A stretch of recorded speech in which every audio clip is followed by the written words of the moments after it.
Welcome into NHL Tonight. First shift for Wednesday, October the 23rd, 2024. EJ Raddick here alongside Tony Granato. Back again. I didn't scare you off. Thank you. No, I'll come back anytime with you. Make it easy. It's fun. We talk hockey. How hard could that be? It's a pleasure to have you here again today. We love it. You were at the Devils game last night. Devils and Lightning. There's a lot of goals, so we'll probably talk about that a little bit later on in the program. We got to get to some injury news right at the start of things here.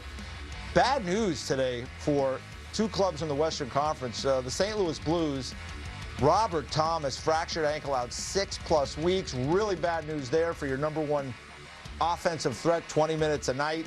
And then Sean Durzi, shoulder surgery. It looks like he's out for the season, 4 to 6 months. So they already have John Marino on the sideline, and he's going to be out another couple of months as well. So they're going to be tested depth-wise. But I got to ask you about, what are the Blues going to do when you lose your number one ace up front in Robert Thomas? And you say number one ace. It's a point-a-game guy for the last 3 years.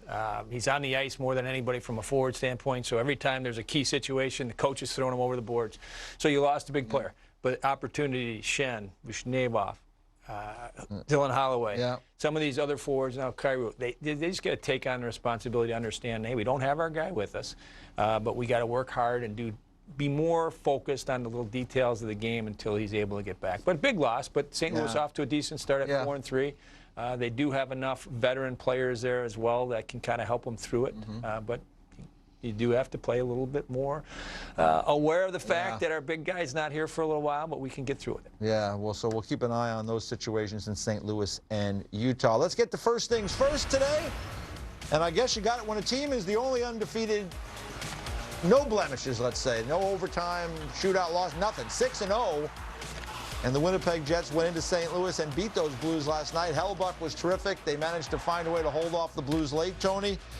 I mean, so far so good for the Winnipeg Jets, and their power play kept clicking at 44.4%, best in the National Hockey League. I just look at that team in the past few years and how they've been able to find a way to be consistent.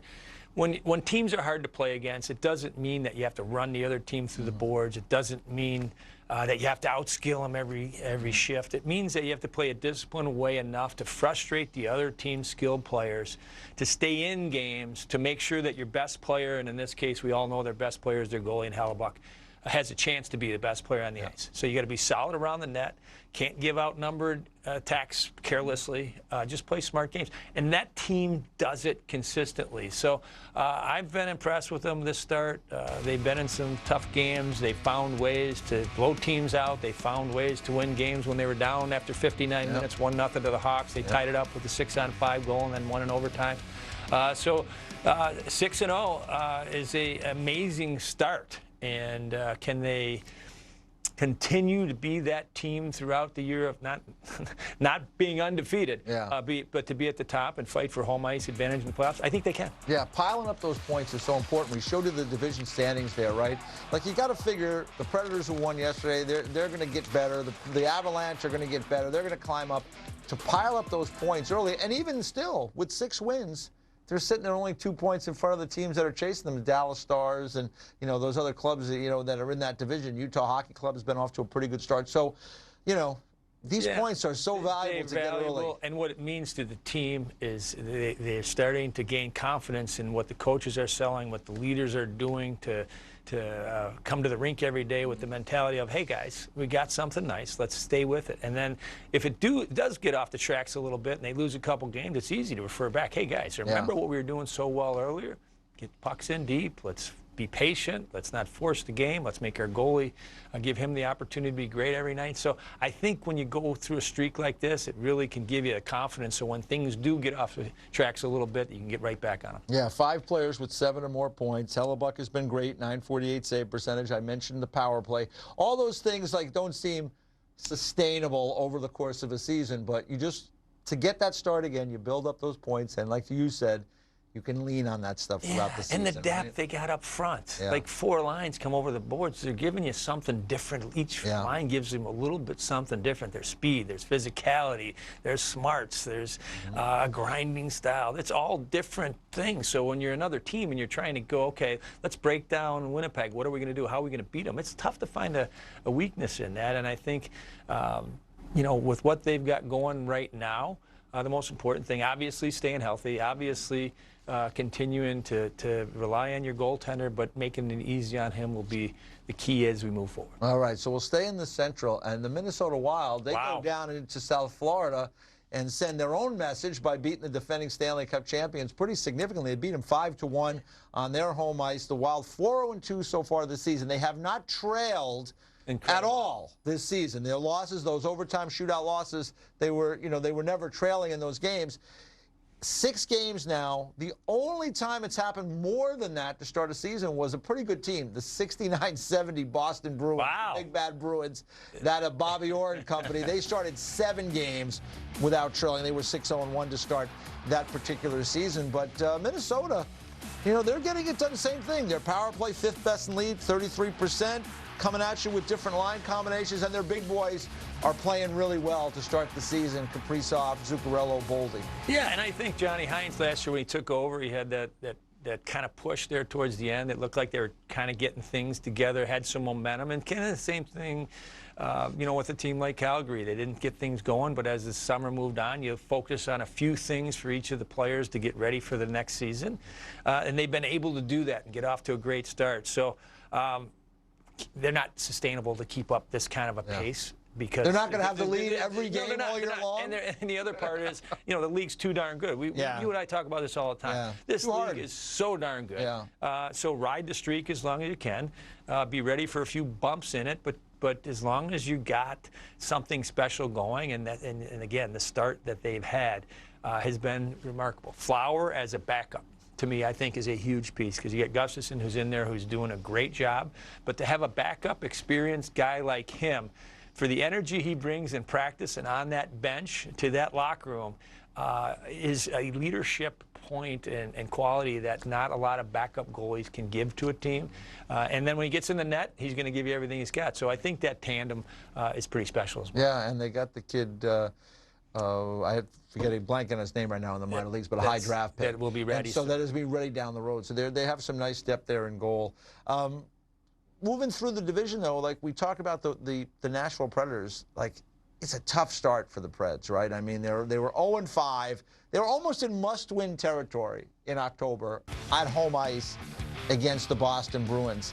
And they came out with a really good performance. They peppered the Bruins with 40-plus shots. If it wasn't for Swayman, it might have been worse. The game ended up 4-0. So a really nice win for the Nashville Predators to kind of get the engine going a little bit. Yes, and if you're the new players that went in there, you're nervous because you're like, gosh, they brought me in here, and they were so close last year, and they played so well the last 30 games last year. They were as good as any team down the stretch up until playoffs. So when you come in as a free agent signing and things don't go well, there's a little bit of panic in you. But the rest of the team knows that last year wasn't perfect to start the year. They had their hiccups early on. But I think they got the confidence to know that everything they have in that room and the coaching and what they did last year, that the confidence that they can get out of this fast. And last night might have been that jump start and that little thing, okay, we can relax now and settle back into it. So those additions are going to have big impacts. And everyone's looking at Stamkos. He's got 1 goal. Yeah. And you expected Steven to go in there on fire because he's going to a new organization. Yeah. He's going to want to show everything. Sometimes that transition in the first few games is hard because you do. You want to score every time you get on the ice. You want to score. He's going to relax now. They won a game, and he'll settle into it. Let me ask you about Stamkos. He's playing on a line. They had Sissons in the middle last night. They've tried Novak. Now they had Sissons, and Marchessault was on that line as well. So you have a guy this is 2 guys have won Stanley Cups. They were teammates in Tampa for a short period of time, so they know each other a little bit. One guy is the highly touted guy. The other guy is the guy that fought his way to a really great career and was a Conn Smythe Trophy winner as well. How do they start to figure it out, work with each other? Kind of, do they defer too much to one another? What's the behind the scenes with finding chemistry with 2 guys like that? Or do you have to at some point say maybe they don't play together? Yeah. How does it work, Tony? Well, I think it's reps. I think getting on the ice together and talking through things in practice as you're moving along, and then after shifts, getting to the bench and saying something, hey, if this happens in that situation, this is where I'm going to go to be an out for you. And just communicate. And then the other part that sometimes gets overlooked on the ice for hockey players. So the communication part for me, if I got the puck and you're my line mate and I'm hearing something from you, you're helping me. And lots of times, guys forget to talk. And that's one thing as a coach, you harp. You guys got to communicate. You got to communicate with each other. So a little bit of that and feeling comfortable saying, hey, I'm open, is helpful. So I think that sometimes when you're playing with new players, you're a little quiet. And so that might be a little bit of an adjustment, too, when you're playing with new players, to be comfortable, talking to one another. Yeah, well, they can hopefully build on the win, because it had to be getting a little hot there for Andrew Brunette and company there. I mean, have you been in a situation like that? Bruno's a veteran from the standpoint. He's been around a lot, been through a lot of streaks, both as a player and last year as a coach as well. So I've been through that a ton. Yeah. Where, I mean, let's not kid ourselves. Every year, each team has some sort of point multiple times when you think about going through an 82-game season and then playoffs, whether it be injuries, whether it be just bad luck, whether it be your goalie struggling a little bit, calls going your way, bounces going against you, whichever it is, you have to be able to face it and then be able to be calm through that struggle and then identify what the issue is and then move forward. Put the plan in place and let's go. Yeah, so they did get the first win, so good for the Preds. Everybody can take a deep breath there in Nashville a little bit. We'll see if they can keep it rolling in the right direction. And by the way, one quick correction from me. Minnesota goalie Jasper Wallstedt is the goalie in the minors there for the Iowa Wild. A really good goalie. He was a former first-round pick. Let's get to the Rangers because, I mean, they're rolling right through things. Now, they haven't had the toughest schedule in the world, but, hey, you can only beat the teams that are in front of you. And last night, they beat the doors off the Montreal Canadiens, beat them early. Marty St. Louis said, it's hard to win when you give up a field goal before the first TV timeout. So this was not a good performance. Rangers off to a great start. The great start. And I will tell you, though, that when you look at a schedule and you say this part looks a little bit easier, that's the hardest part of the schedule. Because those teams that are playing you are going, okay, we're playing against the big boys. They get that's true. A little more focus. Especially early, right? Right. We got an opportunity to knock off a team that is going to be a potential Stanley Cup champion. Let's be ready for them. So the opponent, their game is elevated to make sure that they go out and have a good performance. So it's not the easiest schedule playing teams that you're supposed to beat early in the season. But again, the Rangers, who now have consistently been able to be a challenge the last few years and be one of those threats. They're pushing. They're close. And their goaltender off to a phenomenal start. Their big scorer, Panarin, off to a phenomenal start. 13 points. Their other forwards off to a phenomenal. But the third line is the one that really stands out to me with Cooley and Heidel and Kakko. Thank you, and Kakko. Those guys to be outscoring their opponents 5-on-5, 7-0 at this point. A third line. Yeah. And you got all those other big shots that are going to fill the net, and power play is going to go, and your goaltender is going to be great. And the third line to be able to be that productive this early in the season just shows the Rangers' depth might be their strength. Take advantage of those good matchups for those guys, right? And I love Will Cooley. I think he's going to be a guy that's going to really be helpful for them in winning down the road. You can see the next 7 games for the Rangers. They got a good one coming up on Thursday. I'm going to head over to MSG to see the Panthers and Rangers at the Garden. But then, the Ducks, the Capitals have got off to a good start. Senators had a nice win last night. Islanders and Rangers always troublesome. Sabres get up for these teams. Like last night you saw them beat Dallas, and then at Detroit, they've already beaten Detroit pretty handily twice. But so there's some bumps in that road. But, the Rangers, if they continue to play their way they're playing, with Shesterkin playing well, Jonathan Quick is playing well also. Yeah. I mean, another great tandem. This is a deep group, especially as a formidable regular season opponent. I mean, they can go through that. They could be looking at maybe 1 or 2 losses in the next 7 or 8 games. Yeah, and I'm going to go back to a coach because we've been talking a lot about coaches the last couple of days. But Peter Laviolette, when he got there last year, there was a little bit of concern. Okay, he plays this neutral zone system where you kind of got to lock aside, you got to play patient and whatever else. What's going to do to the offensive guys? Well, what it proved early last year is that it gave the offensive guys way more opportunities to jump and transition, to use the speed on the rush. And then his creativity and his ability to turn them loose in the offensive zone and be creative and have offensive zone movement has really, you can see Panarin, you can see all of the other guys and how much they love the offensive part of Peter Laviolette's system. So I think that transition between coaches, when Peter got there last year, I think the team was like, wow, this is something special. We thought we were going to be this defensive shutdown team, and it was going to be 2-1 every game. And they're scoring goals as well as anybody. They were passing it around tic-tac-toe, and then Jacob Trouba laid out another opponent last night. Barron coming down that side. Hey, my advice, keep your head, like, know who you're playing Luke against. Richardson hit me like that, Luke. If you watch it, Luke, I still hurts. It still hurts, and I still, have a little bit of flinching every time I walk by him and the Blackhawks thing. I still kind of protect myself. When you were playing against guys like that, though, you knew, right? Well, like you tried to be aware. You knew going into the game, you'd look like this at the lineup, and okay, when he's on the A, Scott Stevens was the one. Yeah. Be aware. Working with the Rangers, Kenny Danico, another one that, those. I don't even walk past him in the hallway here without keeping my head up. Yeah, I mean, he likes it.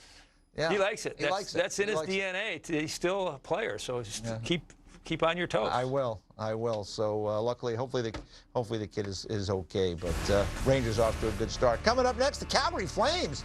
They're off to a great start this year. Their head coach Ryan Huska is going to join us to talk about his Flames next on First Shift.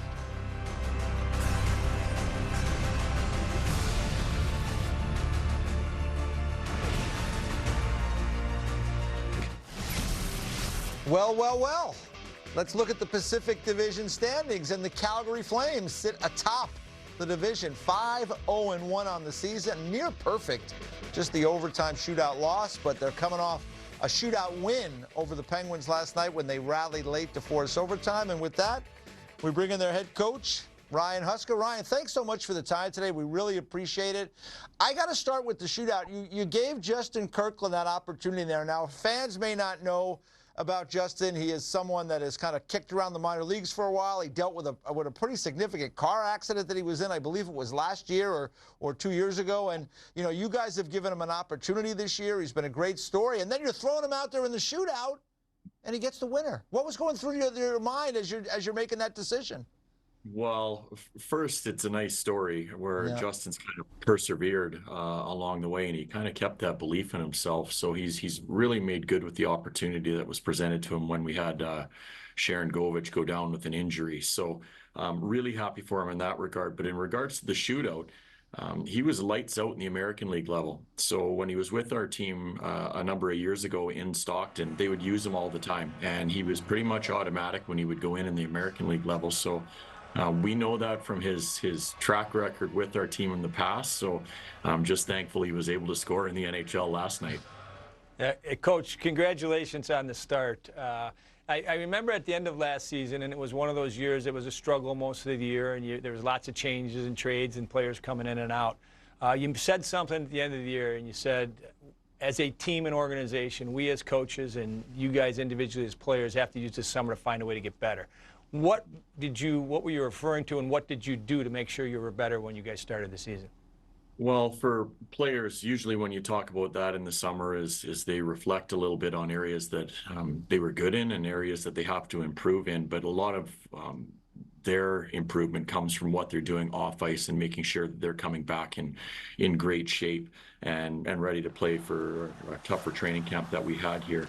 For the coaching side of things, we did a lot of work on what's winning right now in the NHL, watching a lot of different teams. And there are certain styles that have had some success lately. And our team last year, we didn't play to a lot of those tendencies or areas that allow teams to have success. I felt at times we were too risky with our puck play, and we gave up odd man rushes, and sometimes there's too many grade A chances against. So those are a few of the examples of the areas that we really pushed hard right from day one of training camp, and we're going to continue to do that moving forward.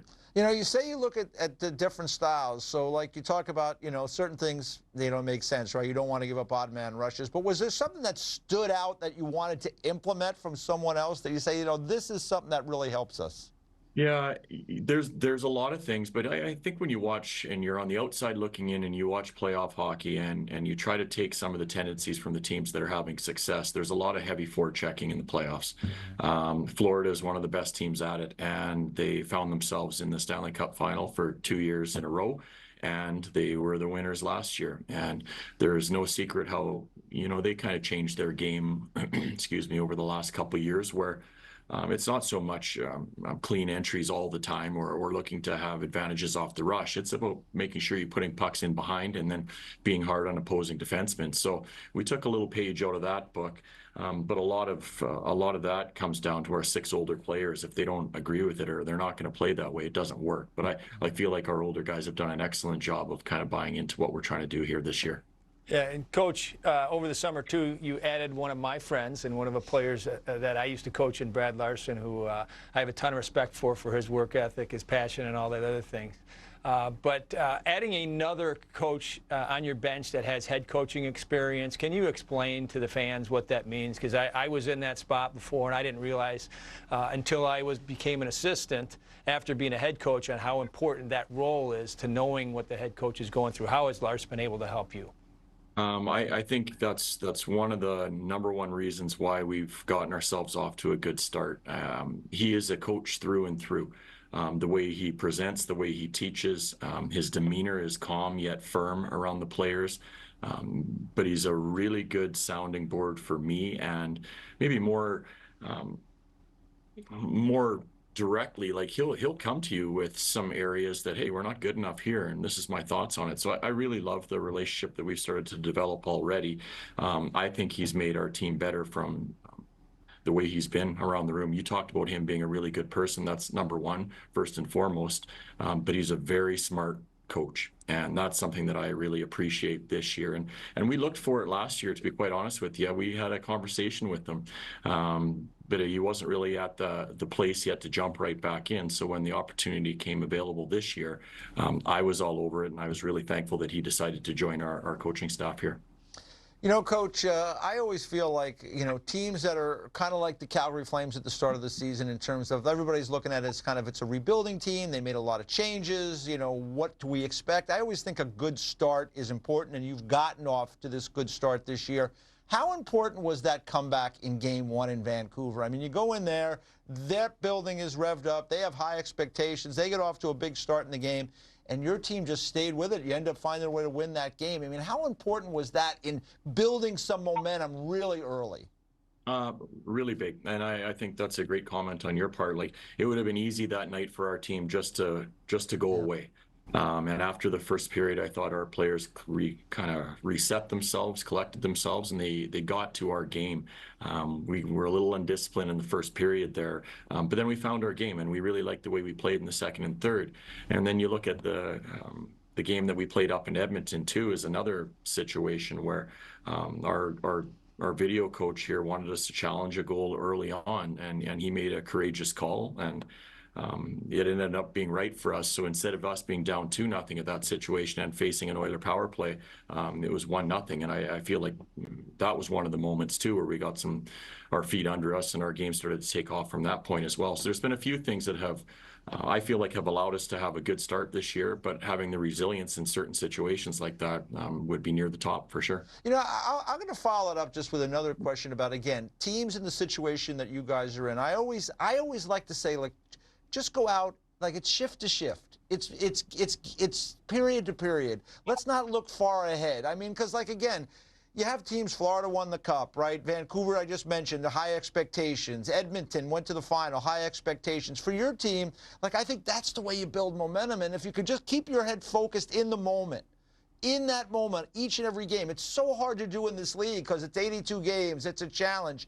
You seem to have been able to do that with your group so far. I just think that's such a valuable thing. We don't know what's going to happen moving forward, but the fact that you're able to get off to a good start just tells me that these guys are in the moment right now. Yeah, and you must have seen the whiteboards around our dressing room, because we do talk about it. And I think it is so important. If you have a great night the night before, if you're going to come to the rink next day feeling really great about yourself and not really pay attention to your preparation or detail for who's coming next, then you're not setting yourself for success.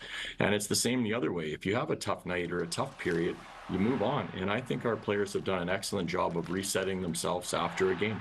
Win, lose, or draw, after a good shift, bad shift.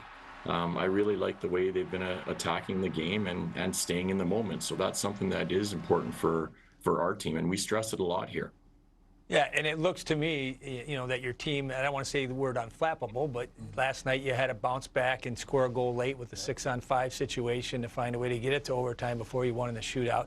So the resiliency on how your team has kind of played with a bunch of poise and won in different ways has been exciting to watch as a fan.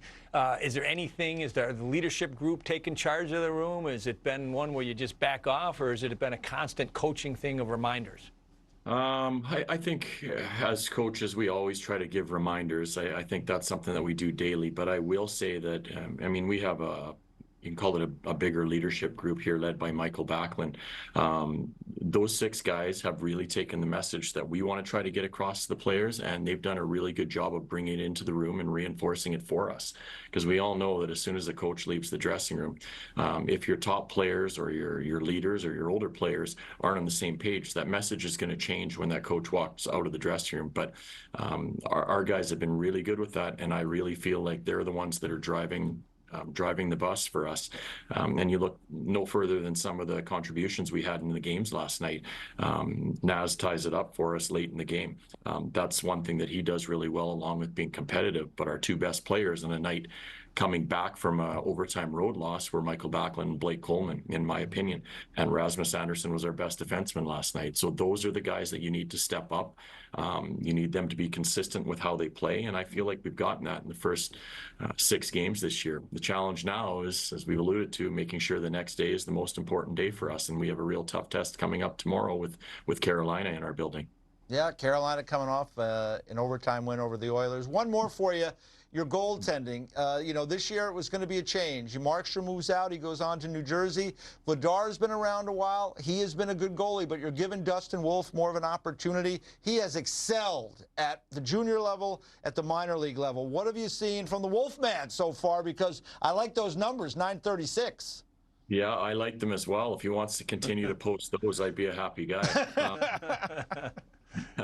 I assume he's been the same way right from a young guy. So he went into Everett and probably had to prove people wrong, because that was when everybody started talking about you've got to be a bigger goaltender. And then he goes out and wins the Western League and I think CHL goaltender of the year a couple times. Goes to the American League, does the exact same thing. So he continues to prove people wrong. And the one thing that I really like about his game here is he's mature. He reads the play really well.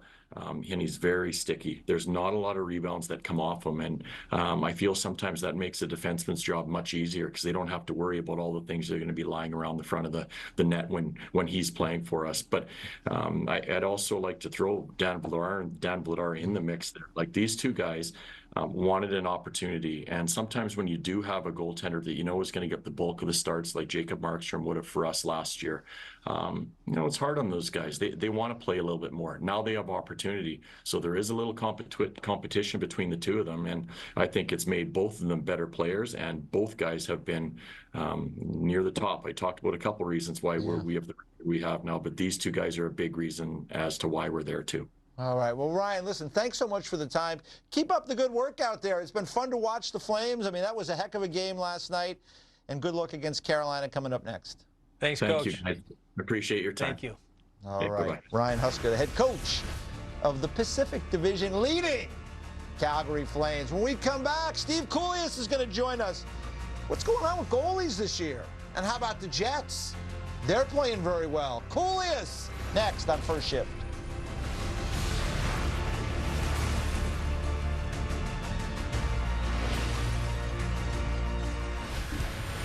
Well, here's a look at the best records in the National Hockey League through the first couple of weeks. And, hey, the Winnipeg Jets atop the standings, a perfect 6-0.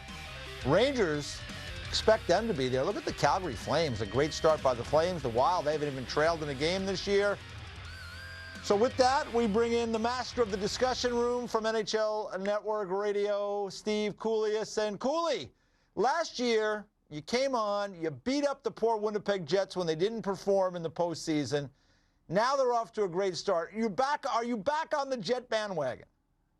Well, I can't officially say anything till game 83. We know teams who have good regular seasons, and then they don't do anything in the playoffs. Tony, great to see you again. You were great for the Kings in the 90s. You were great in the 93 playoff run for the Kings. So where's Anthony Robbins these days? Anyway, so my thing is this.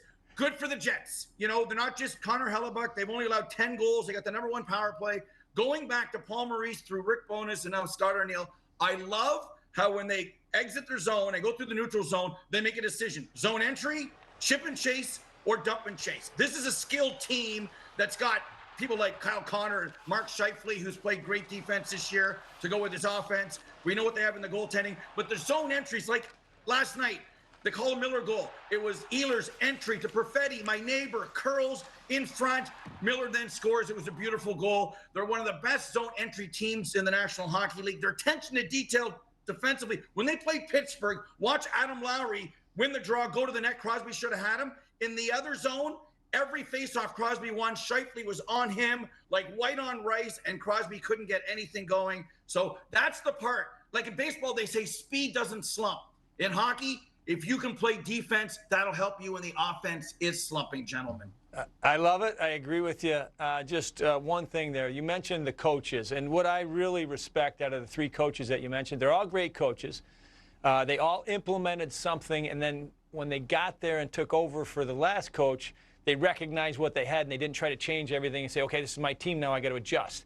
They stayed with their strengths. They've carried it over for three coaches now. And what you're getting is a product that's been polished by the influence of those three guys. So I think that's really awesome. But now, since you mentioned that 83rd game of the year, you're the GM. You watched last year have such a great finish to the regular season, a great year, and then have the struggles in the playoff. Is there something that this team needs to add as we move along during the season to be ready for a better playoff run? That's a great question. I think the easy answer is the second line center. And we know last year they had Toffoli, they had Monahan, and it didn't work. I like Nemesnikov, but if we name all the best second line centers in the NHL, we're not going to put them on the list. Cole Perfetti has delivered. Nikolai Ehlers in a contract year. So I think the easy answer is second line center, but they're deep down the middle. They got their captain and the best third line with Adam Lowry in the NHL. And I think this team hopefully has learned that they get away from the regular season game, Tony, in the playoffs. This is where they have to play playoff hockey in the playoffs because they're built to play well defensively. So off the top of my head, I would say second line center again. That would move them to Nemesnikov either over or down. But they are really good, and they've got, as you mentioned, those coaches, the non-negotiable is changing the style. And when one of your identities is Adam Lowry, that's really good, hopefully, EJ, for game 83. Well, the good news is for them, Connor Hellebuyck, .948 save percentage, playing great. But you've noticed, Steve, not all the goals. It seems like it's been a struggle for a lot of the goalies around the league. Hellebuyck's kind of the exception. What are you seeing? I'm seeing a lot of goalies like Georgiev, 810, Bob, 875, Skinner, 866. Jari is healthy scratched. Look at your numbers here. Aiden Hills won a cup, 851. I mentioned Bob in a cup. Vasilevsky, 2 cups. Oh, we're supposed to be better. The back injury, he's not really. And 878 is not good enough. Darcy Kemper's had some injury issues. I mean, 890 is close to the league. The league average is 898. Tony, we're going back to your era. The last time we were in the 800s, and I don't mean 1800s, was 1996 when Mario Lemieux. So we have a trend. Look at this. Who's the graphics guy or girl? This is beautiful. This is where we're going right now. So I don't know if it's sustainable. 8% of the polls are in, and usually that's enough to tell us who's going to win the election, right? So in this case, very interesting if we stay in the 800s, gentlemen. And I got one thing for you, because this is always an interesting topic as training camp goes along. How many games do goalies need to be ready? Because the darn game is so fast, and in the exhibition games, you get all these different guys playing as in the lineup forward-wise and trying out, and it's a different game. And all of a sudden, you get in the regular season, that pace picks up quite a bit. And if you only had 1 or 1.5 games in the exhibition, is that enough to be ready for the start of the season? That's my question to you. I don't think so. I mean, we keep cutting down. Didn't somebody say that in the NFL, the quarterbacks never play, and then they're rusty to begin the season and they only play 17 games?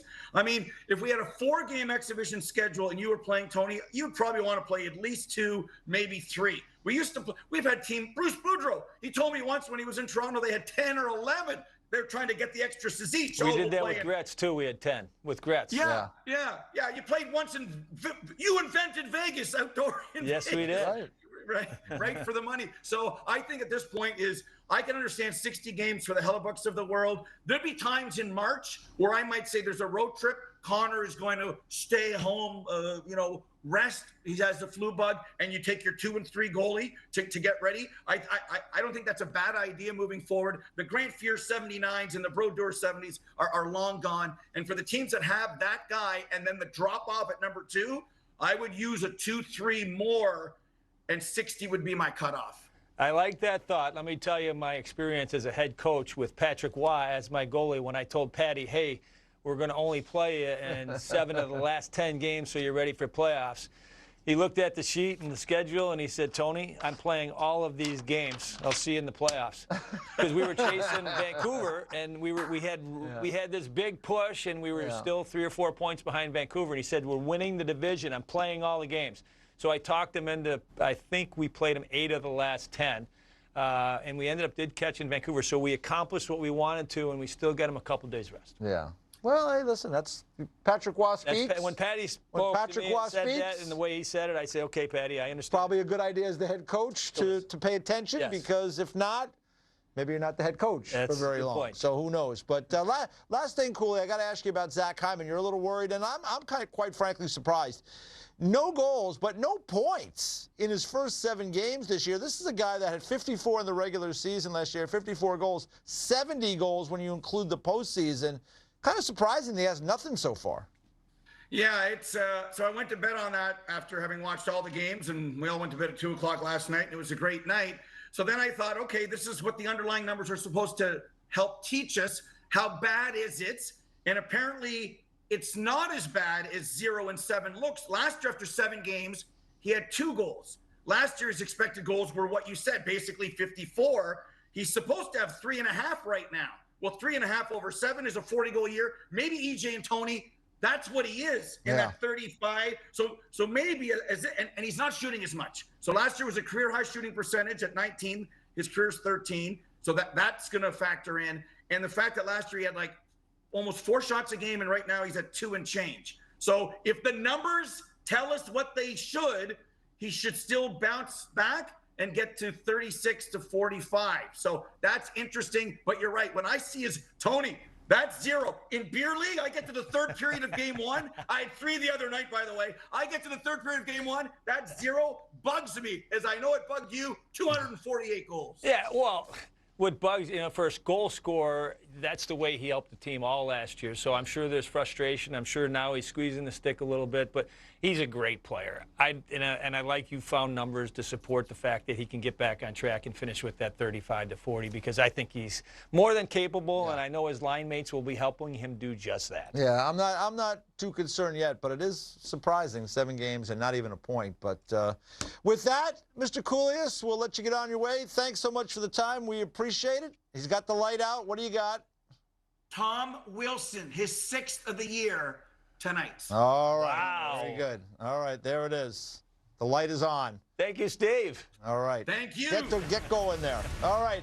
When we come back, he mentioned the Caps and Flyers. The only game on the docket tonight. Caps have been rolling. Flyers have been struggling. We'll talk about that next on First Shift.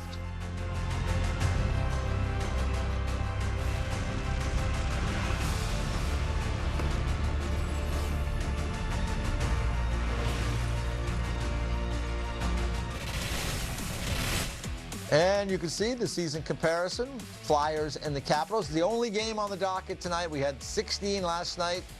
They played these 2 teams in Philly last night, and the Capitals got the win. They're looking to make it 5 in a row after losing their season opener to the Devils. They've won the last 4 and looking to keep it going. And I just want to ask you about John Carlson. Carlson, they have Chychrun there now. Those guys are playing together. But John Carlson, he's up over 26 minutes. Had a goal last night. I just think this guy does. Nobody, I guess Ovechkin over the years takes up a lot of the oxygen, right? Backstrom there in Washington, all these great players. But John Carlson, man, he's an important piece. He is. And you remember a couple years ago he was out for that time, and last year he came back. And they had all those changes to the lineup last year, and he was the solid piece back there. Yeah. And he needed help. And Chychrun came in, and it's been that additional piece offensively, minute-wise. I think it's helped John settle in, but he's off to a great start. So the thing that, you bring up Washington, and that's the one team that I have the hardest time figuring out how they win consistently. Like last year, they get into the playoffs, And going into the year with all the problems with Backstrom's injury and Oshie's hurt, Carlson coming off that injury, Ovechkin's on the chase. Yeah. You got a new coach coming in there. Kuznetsov's moved out. All of a sudden, there's big turnover players. Yeah. Spencer Carberry goes in there and finds a way to make that team believe we can win, guys. This isn't one of those years we're just going to see if Ovi can get closer to Gretz. We're going to win. And obviously, goaltending, Lindgren came in and solidified that piece. This year, they got Thompson and Lindgren, so they got the pair back there. Yep. But to get off to this great start again, for me, again, I'm surprised. I just look for things to say there's teams that are better, and somehow they find a way to continue to impress me, impress the league. Like when you play Washington now, you can't go in there and think, oh, look at their lineup. Let's go. We just got to go out and play. We'll get 2 points. That ain't happening. Yeah. It's a big, strong group. They make it hard for you. And the goaltending, I think, with Thompson and Lindgren has a chance to be a really good duo together. To your point out, very well coached. Their power play hasn't been great this year so far, but you figure it should get a little better. And their penalty killing, I got to give a shout out to my guy Scotty Allen, who's the penalty killing guy, assistant coach down there. He's done a great job for many years with a couple of different teams, but their penalty killing has been very good. They had 2 shorthanded goals last night. And they believe they can win. Yeah. And to go against Philly last night, Philly's at that point of the season already. They were a team last year that surprised us, almost got into the playoffs. And then they had Michkov, and you think, okay, he's going to be their spark. They're going to get off to a great start, and they're spinning the wheels a little bit too. So Washington took advantage of that last night, and I would expect Philly will bounce back, and Torts will have them ready for a response. Now this is what I got to ask you now about with Philly. It's been a little bit of a struggle right now this year. It looks like it'll go to Fedotov tonight. The young goaltender has struggled this year. I mean, that is at the backbone of your group is when, you put a guy in there that's really fragile. Yep. On the road in a place where you kind of need to win. Washington is probably like really feeling good about their game. This is going to be a challenge for Philly. Absolutely. But you know what our league's like, and we talked about how hard it is. The team that lost last night, as soon as that game ended, they can't wait to get on the ice for tomorrow night. Washington, after the game, okay, guys, we're going home. We get a home game tomorrow. It's a little bit calmer. So, the urgency of both those teams, we talked about that in the Toronto-Tampa game that happened 2 nights ago. Yeah, Monday night, one team won. One team got pushed around a little bit. They got pushed around last night. The other team, Tampa, lost. They went in and scored 8 goals. And the other team goes and lays a little bit of an egg. Yeah, so that part about the NHL teams and how they're coached and the expectations and the push from the coaches to make sure they're ready to respond fast. You don't have 2 or 3 games to respond. If you get knocked down and you lose a game or you don't perform up to what the expectations are, you better get back at it pretty quick. Yeah. And that's what I expect out of the Flyers. All right, so the Flyers looking to get a win and get moving up the standings, and the Washington Capitals going for their 5th straight win tonight. We'll see if they can get it done. It's on TNT. You see it right there, 7:30 Eastern Time. When we come back, Tony was at The Rock last night to watch the Lightning strike over and over and over again. He has a few observations. We'll be back with Tony talking Lightning on First Shift.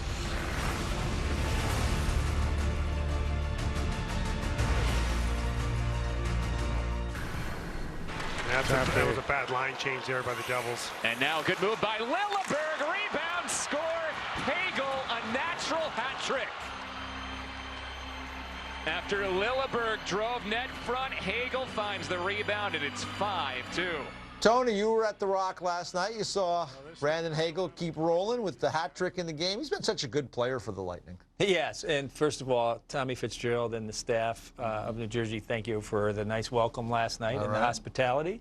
Got to see Dano, the building that Dano built, and be in there too was exciting. Saw Marty Brodeur too. I saw Marty. He had something to do with it. A little bit something. But Dano, the fans, if he comes walking through the floor, he gets. I got run over for the people to get to Dano yesterday. So it was nice to be in his barn. But it was interesting because I liked the way the Devils started. I liked, obviously, the goaltending thing. I thought it's going to be a strength. They still do.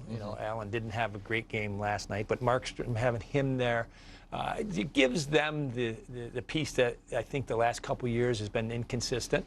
So the confidence that organization has and that team should have is that this is going to be a year that they not only should expect to be a team that competes for the playoffs, be in there, and be ready for the playoffs to make a good push there. So I like their team a lot. But on the other side of things, Tampa, what a response they had after the loss in Toronto. We talked about that. Hagel, I saw all 3 goals because I was sitting towards that end. And he's just around the net. He just was around. And they were kind of relentless on their forecheck and the way they got to the net, the way they won some stick and puck battles to create those chances. So it was an impressive performance by, again, a great coach team with John Cooper in Tampa on responding from that. Yeah, second of a back-to-back, backup goalie, and they go in there, they're down early in the game, and they just find a way to win. That's what winners do, right? That's what winners do. And then, I mean, that first line, too. Gensel's starting to get his rhythm with Point and Kucherov. I mean, those guys were fun to watch them zip it around. So I think there's some chemistry being developed there as well. And the big guy, Victor Hedman. Oh, the big guy. Yeah, he's a big part. Under the bar? You like that snapper under the bar? He can do it. Yeah. He can do it. Hey, we got some news today about the upcoming Four Nations tournament. Tickets are going to go on sale next week, October the 29th. The home games are in, or the games will be played in Montreal and then in Boston. You can see the NHL and the NHLPA have announced tickets for Four Nations Face-Off go on sale next week, so you can check that out. And Tony, each team has already announced previously their roster of 6 players on each of the 4 teams. So it promises to be some really good best-on-best hockey. It might be the best tournament that we ever see as far as the skill on that ice, the pride that those 4 countries have, the pride that those players will have as they put those sweaters on. You can see those names there. And you look, how about being a GM of that team and you start with those core players on those 4 teams? Pretty good. Yeah, you got to be pretty excited about your chances of having success. But then you look at your opponents and you say, oh boy, we've beaten them. That's right. So I can't wait for that. And I know I had some opportunities to play internationally and put on your country's colors. And I know how much pride that these guys will have, and they will be ready for their best hockey. Yeah, and you can see the complete rosters will be filled out between the dates of November 29th and December the 2nd. Obviously, if guys get hurt between then and the time the tournament starts in February, there'll be replacements. But it promises to be a lot of fun. It'll be great to see McDavid wearing the Canadian colors and Austin Matthews wearing Team USA colors. And it's a precursor, certainly, to the Olympics, which we are going to see the following February in 2026. But Tony, it's been a pleasure to be with you today, my friend, and come back often. Anytime I'm invited, I will be here. All right, we love to hear that. Appreciate that. Thanks for the time, buddy.